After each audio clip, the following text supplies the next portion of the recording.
Welcome to Drama Free Healthy Living with Jess Cording. I'm your host, Jess Cording. I'm a registered dietitian, health coach, and author, and I'm here to help you streamline your wellness routine and establish a sane, more balanced relationship with food and fitness so you can reach your goals without losing your mind. On this podcast, we'll talk about nutrition, exercise, self-care, mindset, and more. I'll be bringing you interviews and expert insight on the topics that matter to your health and wellness.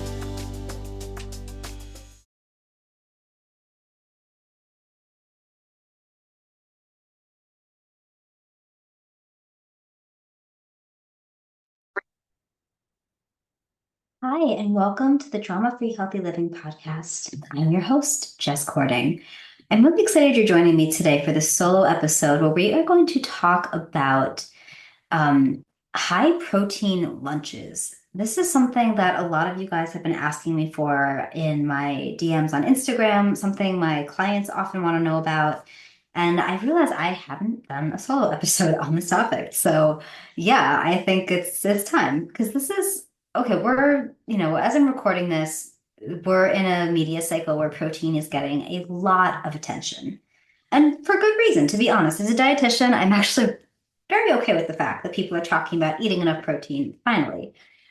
We know that protein is really important for satiety, so helping you stay full. And that is really important for weight management and, by extension, metabolic health. We also know that protein supports stable blood sugar. That's part of how it keeps you full. Also, protein is really important for supporting muscle building, repair, and maintenance. And that also is really important for long-term metabolic health and weight management. We also, need protein for, connective tissue and or other tissues, including connective tissue. It's important in so many different body processes and functioning. So it's an important nutrient. Excuse me. So as I'm talking today, this is my first day following a really bad cold that I was dealing with, where I feel like I sound enough like myself to be recording something. But if you hear some little scratches here and there, little coughing, it's just, yeah, it got me this year. I don't know. I don't usually get the colds and flus that are going around, but once in a while it does happen, and I have much more to say on that in a future episode. But anyhow, something I wanted to speak a little more specifically about today is how we're going to make those high protein lunches fit into your busy lifestyle. Most of the people that I serve in my coaching work are women over 35. This is a group I have been serving for quite some time and helping them come up with nutrient dense meal and snack ideas that fit into a busy lifestyle. So that said, you don't have to be a woman over 35 to get something out of these tips. But as we're talking, if you're hearing me talking about specific things that are most relevant to that audience, that's just where that is coming from. But okay, I also want to just talk about why lunch matters. Something I've been thinking about a lot lately in my sessions with clients is, especially people I'm just meeting for the first time, I am fascinated by the fact that so many people skip breakfast and skip lunch.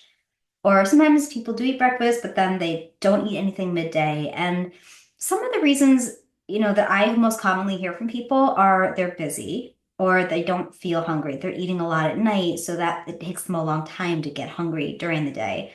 Not my favorite for healthy metabolism, but that's probably an episode for another day.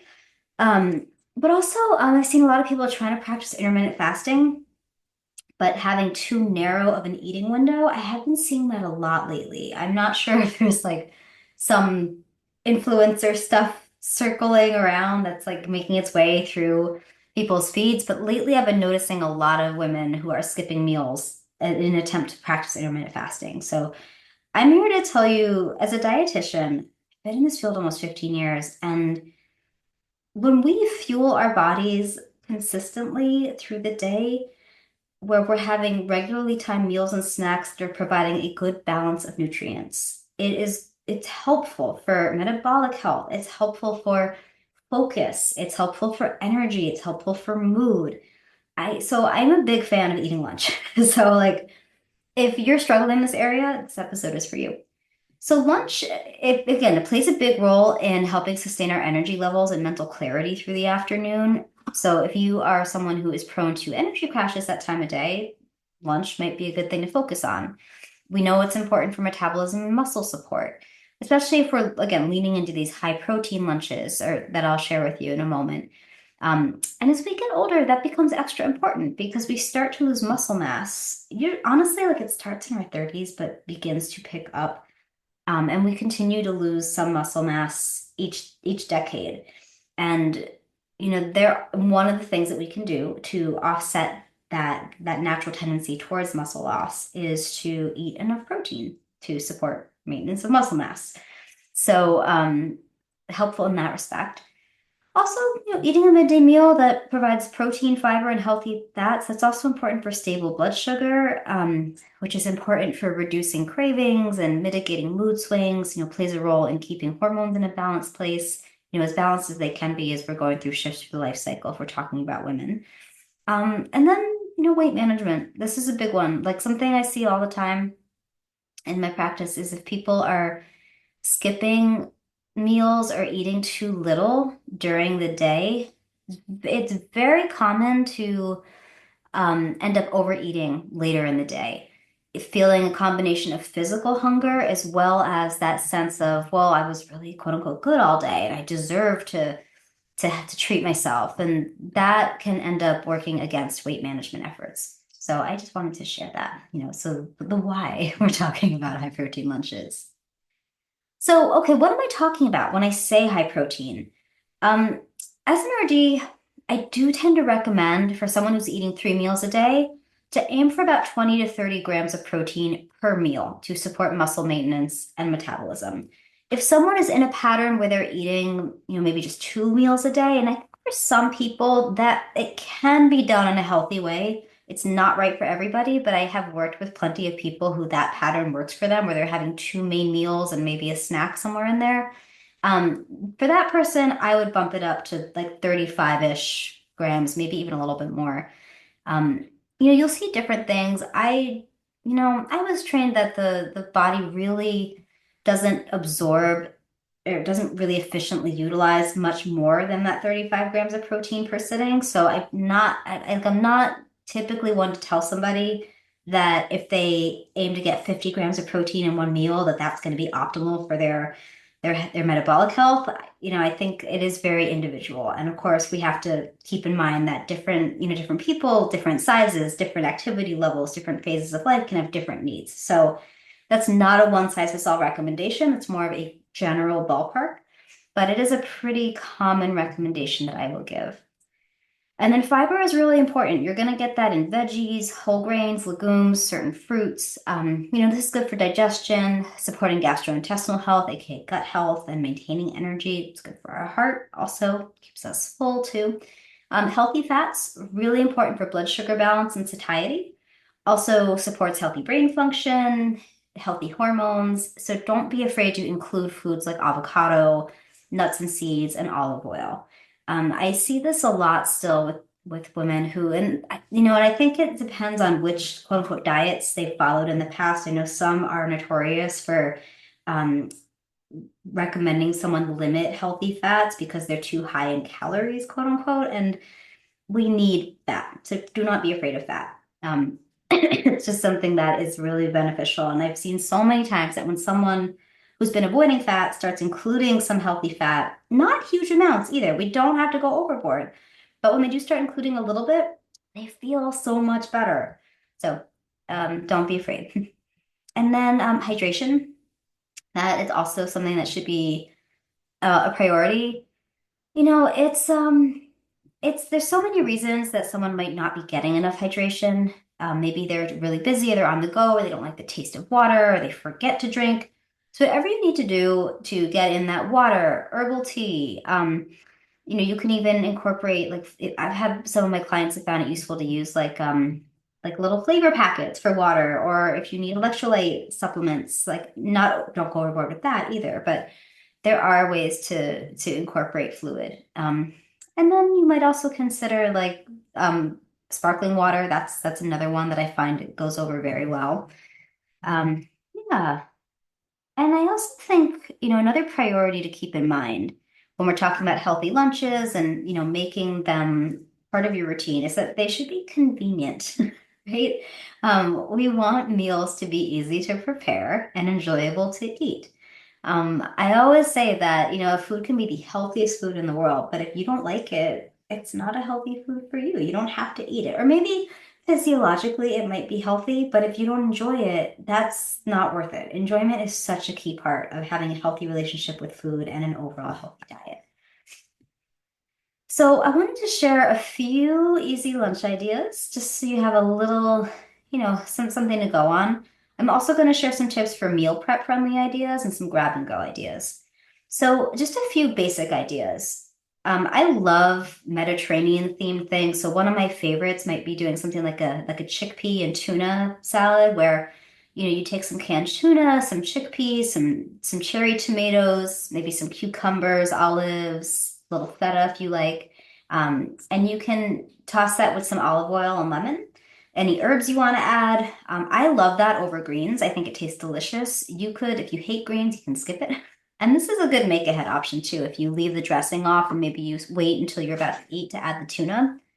Or sometimes instead of feta and olives, I'll actually add half of an avocado. There's just something I love about the combo of avocado and tuna. I'm not just to my taste bud that tastes really, really satisfying.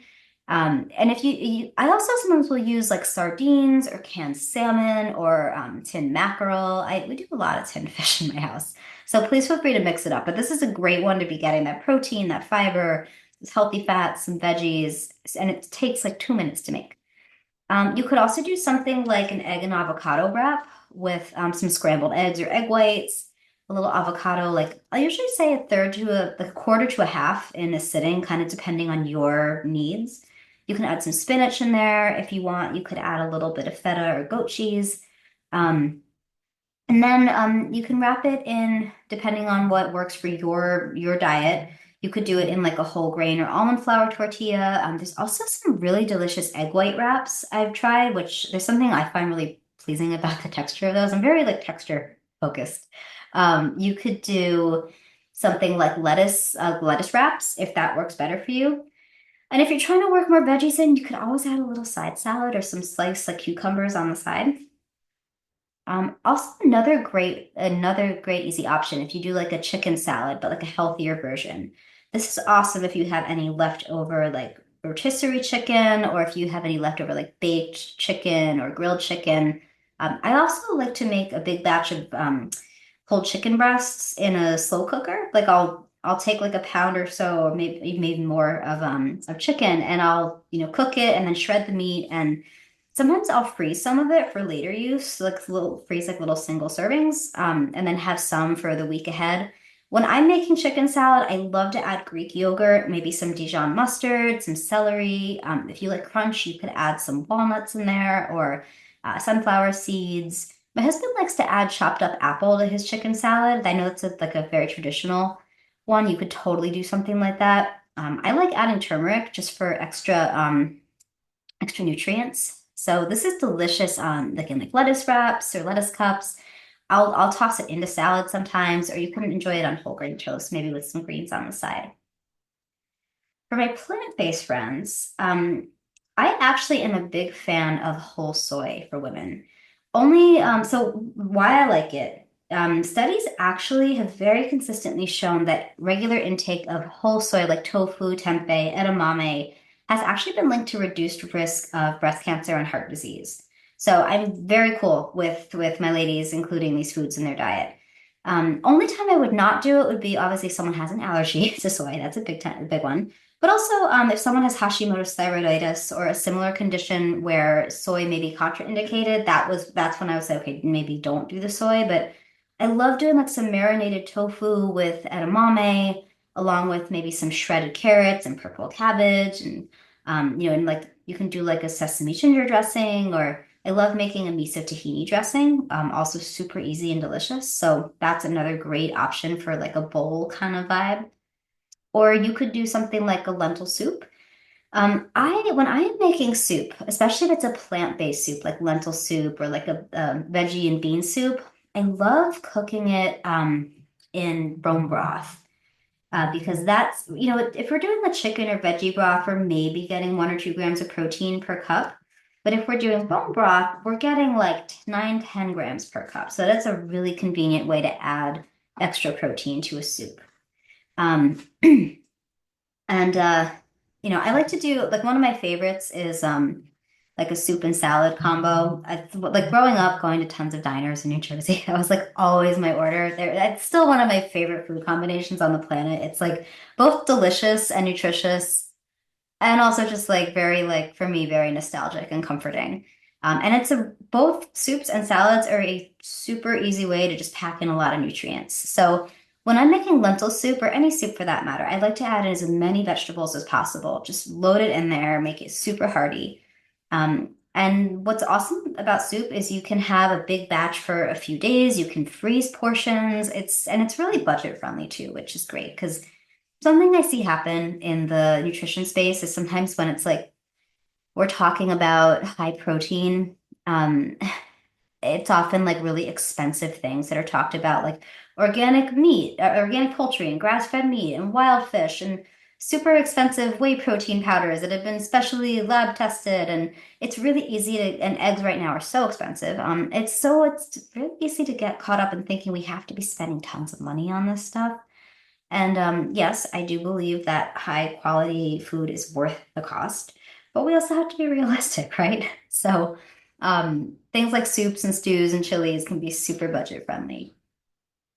For those who like a little bit more of like a snacky vibe for lunch, something like a cottage cheese power bowl, maybe we'll call it. I love how like in the like the early aughts, like the Powerball became a thing. Maybe it was even a thing before that, but um, but yeah, it makes you feel powerful when you're eating like a well-balanced meal, right? But so for if you're going to do like a cottage cheese Powerball, I would say start with a cottage cheese base, and then incorporate like some cherry tomatoes and cucumber. You could add some maybe some pumpkin seeds or some. I had a client who would do like walnuts a lot. Drizzle. I can't stop. It's damn cold. Little drizzle of like balsamic glaze, maybe a little olive oil. Um, and you could serve that with some whole grain crackers if you wanted to. I love the combo of Wassa crackers and cottage cheese. There's like something about that texture combo. Here we go again. It's like super satisfying to me. So you could definitely do something like that, or toast. That's also an option. Or put it in a pita. That can also be really nice. So yeah, cottage cheese is super versatile. It doesn't have to be just for sweet things. Um, and then an open face sandwich can also be a cool vehicle for nutrient dense foods. Now, I'm sure you're not sitting home thinking like, oh, I should be eating nutrient dense foods. Like that's a very dietitian term. I totally get that. But what I mean is like I always encourage my clients to be thinking like, how can I pack in a lot of these foods that are going to nourish me and make me feel good and give me what I need? So for like an open faced sandwich, maybe you do a slice of like whole grain bread or rye bread. So I love sprouted grain bread, and top that with a little mashed avocado, some canned salmon or tuna, some microgreens. I can't talk today, you guys. This is so embarrassing. Maybe squeeze a lemon on there, and I like to add a side salad. It makes me feel like I'm in a restaurant. Um, so those are a few things that you can make kind of in the moment.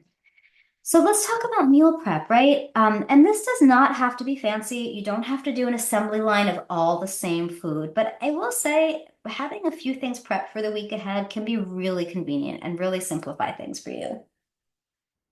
So I love like a good mason jar salad where you just layer maybe like some shredded chicken. If you want to add like some quinoa or whole grains, some cherry tomatoes, cucumbers, olives, feta, whatever greens you want. And keep the dressing on the side though. I do recommend that. And then you add the dressing right before you're eating, shake it up, pour it into a bowl, and you're good to go.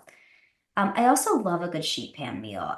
This is probably what I do the most of the time in my life. I like the kitchen equipment that gets utilized the most in my house, probably the blender and then the sheet pans. I use them almost every day. So I love doing like roasted like tempeh or chicken. So I might do like I'll cube some chicken or some tempeh or tofu or occasionally like some other protein. And then add some veggies, like maybe like some Brussels sprouts or some broccoli, peppers, red onions. I'm obsessed with red onions right now. And you drizzle it with some olive oil and roast it. And then you can portion it out into like little containers if you make a batch for a few days. And I love doing like a lemon tahini dressing that's super easy to whip up with like just some lemon juice, olive oil, tahini, some spices. I like adding miso in there for a little extra savory note. And so the sheet pan stuff, I love it because you do have to do some chopping, or you can buy stuff pre-chopped. And then really most of the work happens as it's in the oven cooking, which is a beautiful thing because while it's doing its 25 minutes at 400 or so, you can go do something else. It's lovely. You could also do something like egg muffins. So I really like to do like I make these in the blender most often where you'll take like eggs, like some like eggs, cottage cheese, vegetables. You can add other ingredients in there if you want, and then pour into muffin tins and bake. And they're like a great little like high protein bite. Um, but just FYI, like one is not a full serving. I'm sorry. It drives me freaking nuts when I see someone being like, I made these high protein egg bites, and it's like if we were to really do the math, it's maybe like 6, 7 grams of protein per bite. So yeah, you need a lot of bites to like get to that like 20 to 30 grams per meal. And that's fine. It is okay to eat more than one piece of something. I just want to normalize that, okay? Um, like eat enough. Like this is what I'm trying to say. Like eating enough is good. You don't have to stick to just like one little tiny egg bite. If I'm eating egg bites, whether they're homemade or whether I'm purchasing one that's already made, I have no relationship with this company, but I am obsessed with Veggies Made Great. I tried them at a conference a number of years ago, and I've been buying them ever since. They have some great products in that category. So I might often do that with like some vegetables on the side or some like avocado toast or something like that. I love the slow cooker for meal prepping. So something like a slow cooker, like lentil and chicken stew, where you're adding like tomatoes and chicken and spices. And I like to serve that with cauliflower rice to sneak in extra vegetables. So you can make that, you can add that at the same time. You can make that separately, but it's super delicious and so great. Um, and so easy. The slow cooker is such a beautiful thing, right? Because it's like you set it all up and then you walk away for many hours and then you come back and food is made for you. And I know that I often will recommend limiting red meat to about once a week as a goal for women, but and that's with anybody honestly, with an eye towards cancer risk reduction and reducing risk of heart disease. But a little bit of lean red meat, whether it's like beef, lamb, pork, I think can have its place. And honestly, depending what phase of life you're in, I find for myself, like during, like right before my period, and then like during and or right after, like that's a time I might find myself really craving red meat. Like I'm just thinking about it all the time. And that's always a sign for me that I should have some. So I find the slow cooker is wonderful for making things like lamb stew or pot roast or things of that nature. Like, and these things are also going to freeze well too. So if if you're cooking for one, which I cooked for one for like 10 years before I got married, the freezer is your best friend. Like if you make a batch of something that you really only want to eat it once or twice in that week, freeze leftovers. It's a beautiful thing. Saves you so much time, money, and energy. And future you will be really happy that you stashed a few servings of whatever it is in the freezer. And then another meal prep friendly idea. I love doing like a little snack box. This is gold for my clients who have had that tendency to skip lunch or just kind of snack their way through the afternoon because they're like on back-to-back calls. So you can actually make yourself like little snack boxes. Like I don't know if you've ever been to like Starbucks or similar coffee chains and they have those protein boxes, or like on airplanes they have that too, where there's like some cheese and there's hard-boiled eggs and there's peanut butter and nuts and I like to change it up a little bit, and I'll recommend maybe you add like again, I love hard-boiled eggs and cottage cheese isn't a convenient thing or nut butter. I would say add some veggies, so like raw veggies. Nuts also you can add, or you could do like little single serve packets of hummus, or do like a little bento box where you put hummus in there or guacamole.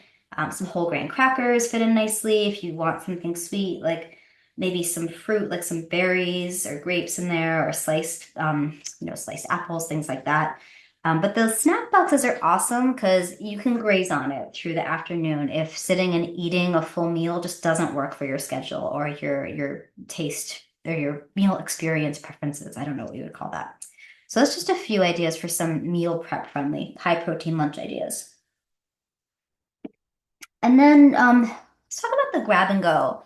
Because when I on my Substack recently, not recently, but I guess a few months ago, I shared some tips for like what to pack for lunches, and I got some feedback from a few people actually saying, "Well, what about those of us who can't bring food with us? Like maybe we're already like lugging a ton of equipment. Like I have a lot of friends who are in the beverage industry and who are having to go from like bar to bar, restaurant to restaurant, and they've got like they're carrying tons of bottles or people who are commuting and they just don't want to be like lugging tons of food on public transportation with them because it's heavy and annoying. Like, yeah, I was like, I should share things for them too. Because for some people, the reality is that it just makes more time. It makes more time, makes more sense to buy things on the go.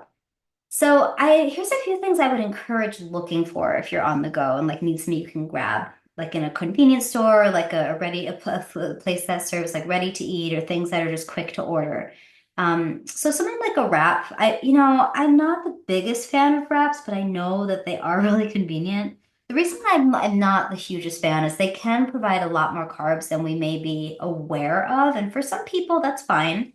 But I will say, for those who are not as active or, in a phase of life where we're needing to be more mindful of like having more protein, more fiber, more healthy fats, but maybe slightly smaller portions of carbs, just to be aware that sometimes it can be, like it sounds healthy, but it might be like a really huge wrap. So just to, keep that in mind.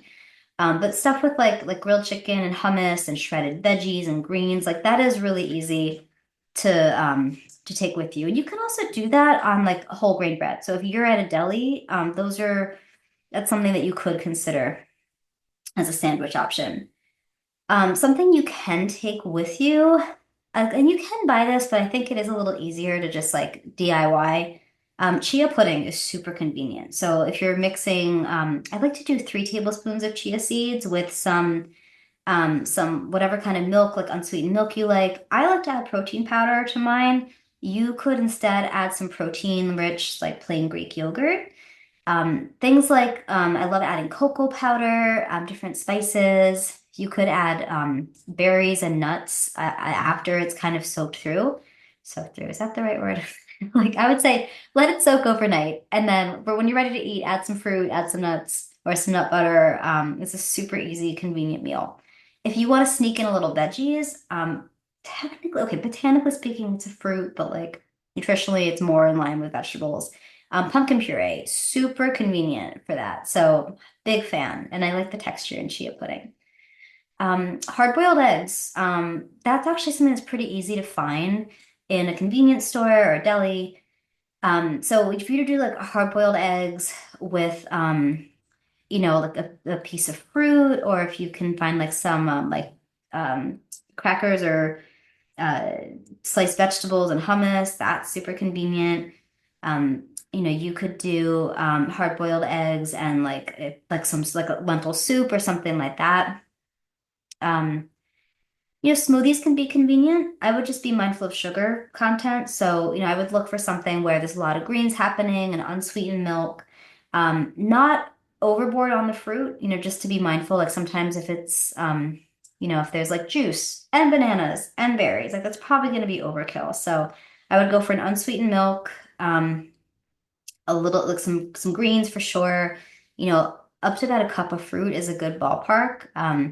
And then make sure there's some protein happening, whether that's like plain yogurt or protein powder. So if you're doing like, I find like I have some clients that really like doing like sushi rolls. So that can be one way to get some protein.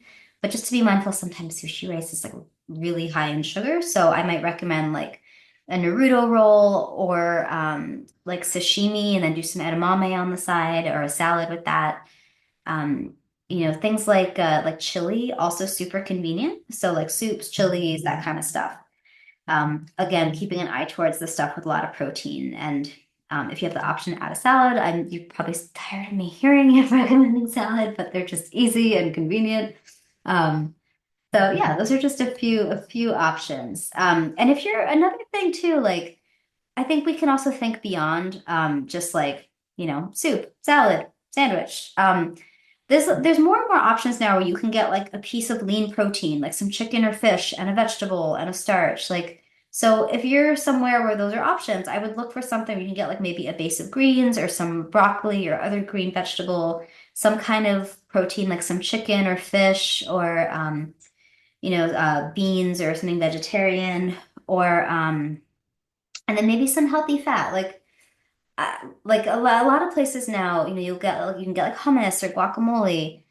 I maybe this is an unpopular opinion, but like if I'm traveling or I'm on the go, like I freaking love places like Chipotle because like it's so easy to make a healthy bowl. It's like if I was at a conference recently and the food was not very good and super expensive, but there were like three Chipotles in walking distance. I was like, well, this is easy.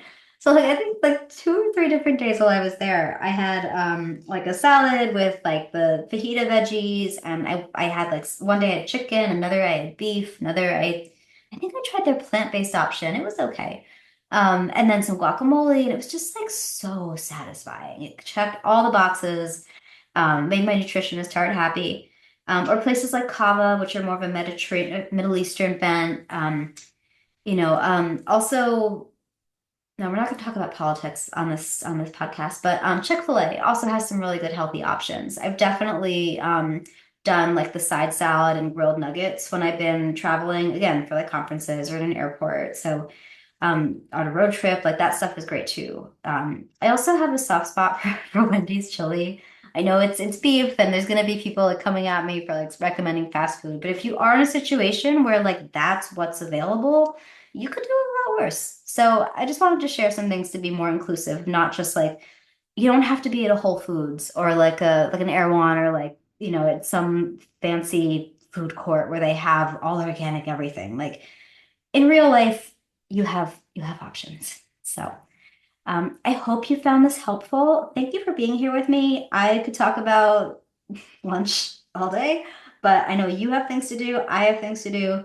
So thank you so much for being here. If you want more of this kind of content, I highly encourage you to sign up for my Substack, Jessica Cording. So jessicacording.substack.com.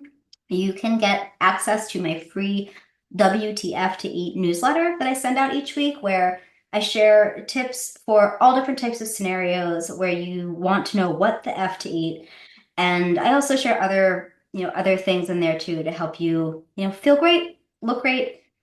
And yeah, so I'll pop a link in the show notes, but you can find me jessicacording.substack.com, and please feel free to connect with me on social media. I'm on Instagram and technically TikTok at Jess Cording. I'm on Facebook, Jessica Cording Nutrition.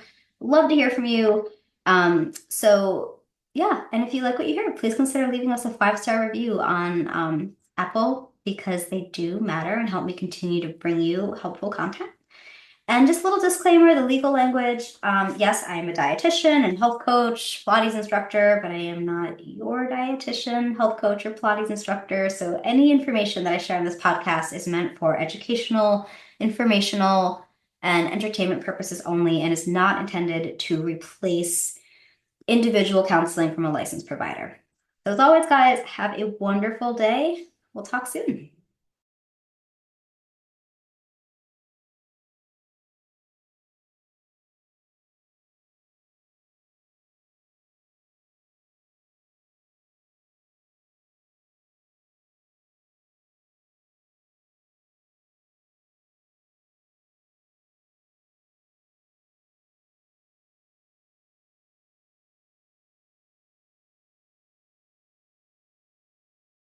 Thank you for listening to Drama Free Healthy Living with Jess Cording.